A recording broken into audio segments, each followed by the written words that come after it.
Hey, deserving listeners, today's episode is just for patrons of the podcast on patreon.com, but I have a little intro first. This is going to be a deep dive on love bombing. There is a lot of talk about love bombing on the internet and among clients, and I thought I would do a deep dive on it so I could learn more about it and also explain it to all y'all out there. Also, at the end of this episode, I'm going to analyze Big Ed from 90 Day Fiancé. Is he a narcissist? Is he love bombing Liz? Did he love bomb Rose?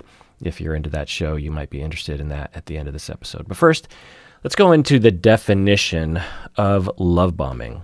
There are two main types of love bombing, which are really very different from each other, even though most people will conflate the two, on the internet anyway. The first type is the type that is often discussed on the internet, but it's a rare type. And these are my definitions based on my experiences in the literature. So love bombing is a conscious attempt to manipulate and control a person using grand demonstrations of affection. So this is a conscious attempt, meaning the person knows they are love bombing and are doing it on purpose, to manipulate and control someone by using very big demonstrations of affection and attention. So essentially the person is giving all sorts of love and attention, particularly at the beginning of a relationship, to manipulate and control someone. And again, this is done on purpose. The love bomber knows they are love bombing. These people are sometimes psychopathic or sadistic abusers. And like I said, this is what is usually being discussed on the internet, even though this is a very rare type of love bombing in my experience. The second main type of love bombing is a subconscious effort to gain attachment security through hasty and extreme affection, often with those suffering from narcissistic personality disorder, borderline personality disorder, or histrionic personality disorder. Cluster B, essentially. The rest of the cluster B besides psychopaths. Anyway, so again, to review this is a subconscious, meaning that the love bomber does not know they are love bombing. They're not doing it on purpose.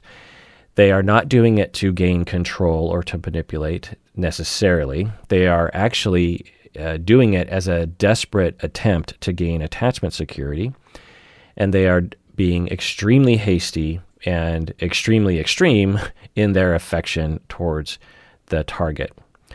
Again, these people are suffering from cluster B personality disorders, narcissism, borderline, histrionic, and it's very different from the first type, right?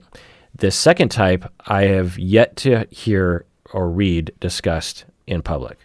All the discussions seemingly are about the very conscious attempt by someone by using love bombing to control another person, instead of talking about what I've seen in my clinical life, which is a subconscious effort to gain attachment security. Okay, so love bombing can occur in many different types of relationships. They can occur within abusive romantic relationships, abusive friend relationships, abusive work relationships, etc.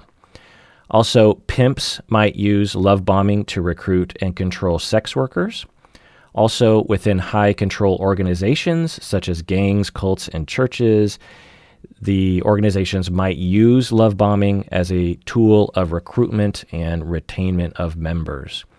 So love bombing is not just in the beginning of a dating relationship. It can be in the beginning of a friend relationship or a work relationship or at a pimp relationship or with a gang, cult, or church. They might all use love bombing as an attempt to control. Now, often when it comes to cults and gangs and pimps, they are very much knowingly using love bombing. But when it comes to romantic relationships or friend relationships or work relationships, I find most often it is a subconscious effort to gain attachment security through hasty and extreme affection. Okay, so let me tell you a typical story of love bombing. This is within a romantic relationship, but of course love bombing, like I said, could be in cults or organizations or at work, and I'll get more into that later. But this is typically on the internet, people are talking about romantic type love bombing. So let me give you a typical story. All right, so you meet someone for a date and you hit it off really quick. You stay up all night talking. So I'm going to refer to you are the target and the victim, and they are the love bomber. I'm just going to say they. So you meet someone for a date, you hit it off really well, you stay up all night talking, they want to see you again right away, and you say yes because you're into it. You see each other almost every day, you're really into them, and they're really into you. They tell you that they're in love with you, they tell you that you're the best person that they have ever met, and you believe them. Within a short amount of time, they say, I've never felt like this before. I think I'm falling in love with you. All I think about is you, all the time, you and me. Also, you've never felt so seen and heard by someone. They ask you a lot of questions. They want to know everything about you. And you think, no one has ever been so interested in me before. People always, talk about themselves, but this person is so interested in me. This feels really good. You feel very special in their eyes. You notice that everyone likes them because, I'm chiming in here, there's a particular type of love bomber that is very well liked by people around them narcissistically. So you feel very special in their eyes, and you notice that everyone likes them, and you feel special because you're in a relationship with them because so many people like them. You fall deeply in love with them. You've never felt like this before. It's so fast and so intense. You feel like, oh my goodness, this is my true soulmate. You've never fallen in love so quickly. They start talking about getting married and having kids really quickly. They start talking about moving in together. They start talking about, growing old together and, having a retirement plan together. And they say things like, it's you and me against the world. You're the most beautiful person I've ever met. I want to take care of you. I want to protect you from the evils of the world. Our love is bigger than any other love in the world. I can't believe we have so much in common. I love you more than anything in the world. I love you more than life itself. You start spending all your time with them. You call and they call and text you all the time, and that feels good because you've had past partners that never texted you at all, and this person texts you all the time. They tell you how great you are. For the first time, you feel truly accepted and loved. You feel safe. You feel like they would protect you and build you up. Soon your lives are completely intertwined. You don't do anything without them, but you enjoy it.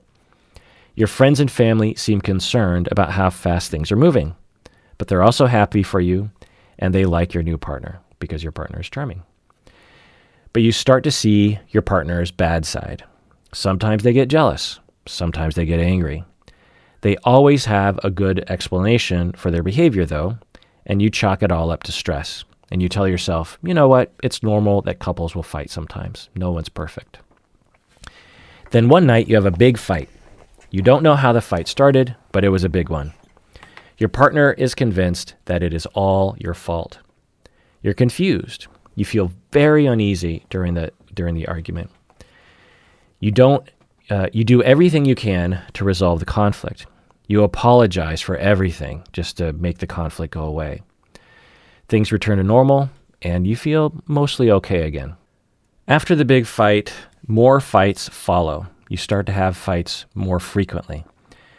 And you find yourself walking on eggshells to avoid getting into an argument.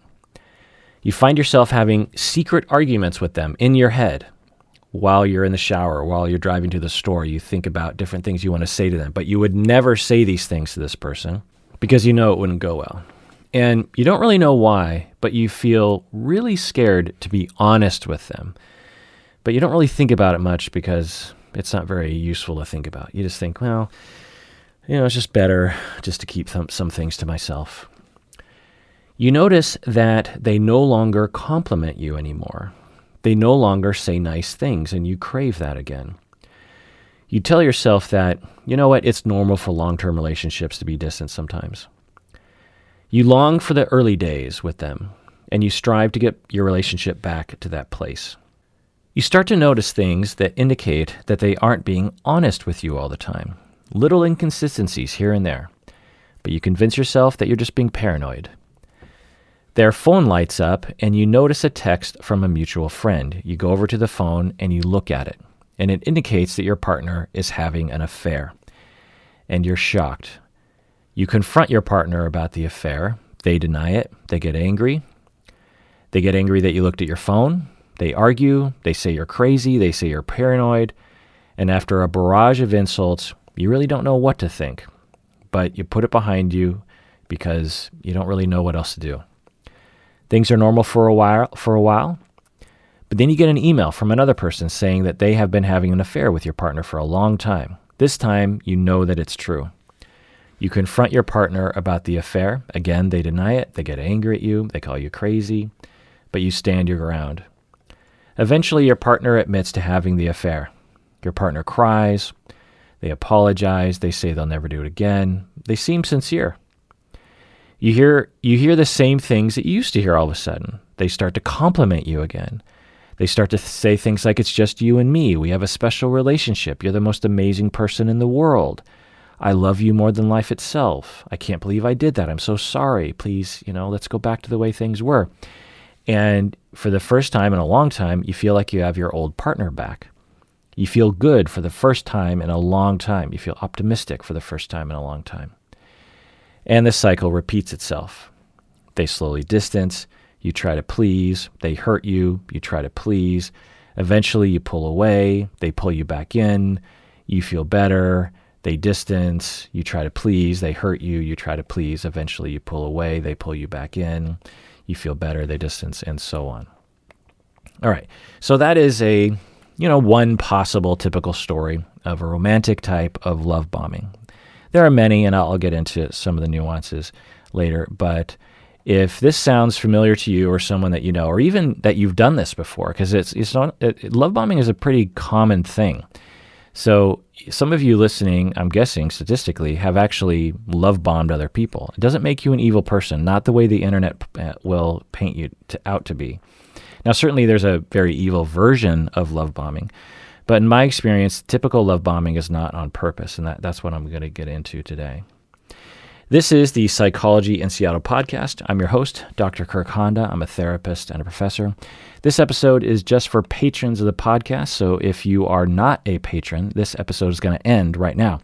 If you want to hear the rest of this episode and the hundreds of other episodes that are only available to patrons, you have to go to patreon.com, become a patron of the podcast, and you'll get access to this episode and hundreds of others. In this episode, I'm going to go over the definitions, the literature, the types of love bombers, how to tell the difference between love bombing and just falling in love, my personal experiences with love bombing, the history of the term love bombing, how it's being discussed in the media, and of course, talking about Big Ed from 90 Day Fiancé. So if you want to hear the whole thing, go to Patreon and become a patron of the podcast if you want. Do it now.